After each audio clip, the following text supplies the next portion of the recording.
He did trick me.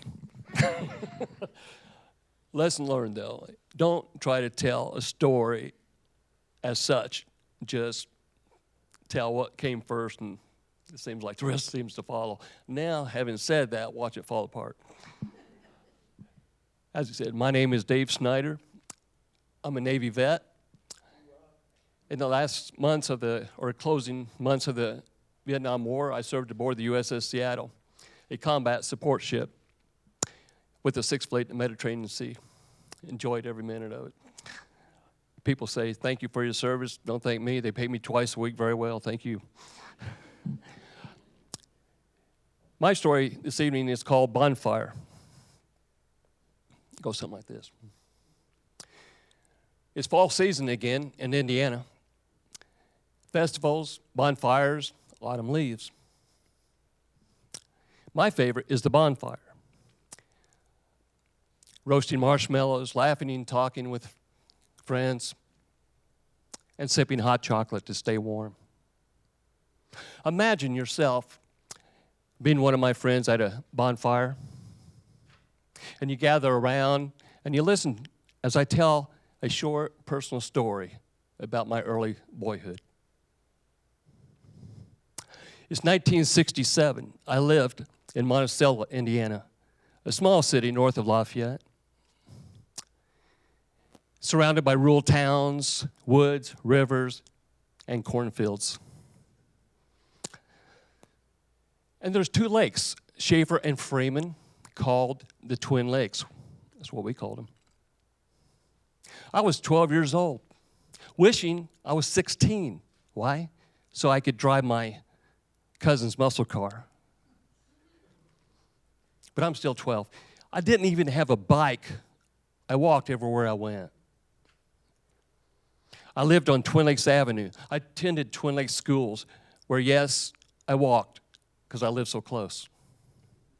One time, I was so exhausted for having walked 10 miles to a friend's house, I drank 4 bottles of 7-Up before I could talk again.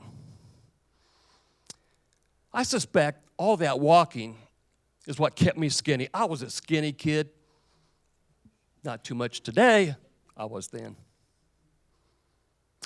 In the next town over lived my grandpa. His name was Fred. We wasn't close or anything. He was a quiet, balding man. Never really spoke to me, neither did I to him. Actually, I was a little intimidated by him. I was pretty sure that was never really going to change. What do you think? You think that would ever change? Let's go on. One day, out of the blue, Grandpa Fred bought me a brand new Stingray bicycle. High handlebars, banana seat, sissy bar. It was cool. It was cool. And I was so happy. Boy, was I happy. Why? Because it wasn't Christmas, it wasn't my birthday or anything. This was a game changer. Now, I wouldn't have to walk everywhere I went. He still didn't say much. With his lips closed, he just grinned ear to ear. But that day, my grandpa became a real person. And no, I was no longer intimidated by him. As a matter of fact, occasionally you could find me sitting with him on his front porch glider, each of us quietly swatting flies. Still didn't say anything. We didn't need to. 3 years later, Grandpa Fred passed away. Who knew a Stingray bicycle and swatting a couple little flies could cause a little boy to miss his grandpa so much? Mom, she never told me anything about Grandpa before. Now, she starts telling me things about him, like how he didn't like horses. That seemed odd to me. Who don't like horses? Mom, why didn't Grandpa like horses, I asked. She was in deep thought. Then she told me this. David, when your grandpa was a little boy, he was Amish. His mom and dad lived and raised their kids in the lifestyle of Amish people. Oh. Mom, what's Amish? Are we Amish? No, David, she quietly said, looking down. We are not Amish. Looking back at me, she continued to tell me what Amish people were. But Mom, why didn't Grandpa like horses? David, let me finish.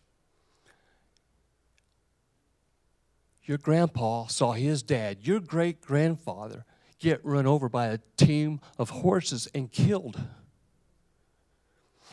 After that, he could never see a horse again without agonizing over that sad and tragic day. Later, when he came of age, he was allowed to live the rest of his life however he chose. He chose to leave his family in the Amish life forever. That decision led him to meet your grandma Elsie. They married and had 6 children. Later, I married and I had you. And you were the sweetest, good-looking baby ever. Hey, it's my story, right? Just saying. Looking back, I'm not 12 anymore. 1967 seems very distant in that mirror, rearview mirror. Once in a while, as I get older, I find a hint of comfort taking a glance in that mirror. Can I ask you, or tell you why this story is important to me? It's because our ancestors' story of yesterday becomes part of our story today. Our story today becomes part of someone else's tomorrow. Who can say for sure? Someday our story might be retold in a classroom, book, movie, even a bonfire. And oh yes, I dedicate this story to my mom who passed away this week. Thank you.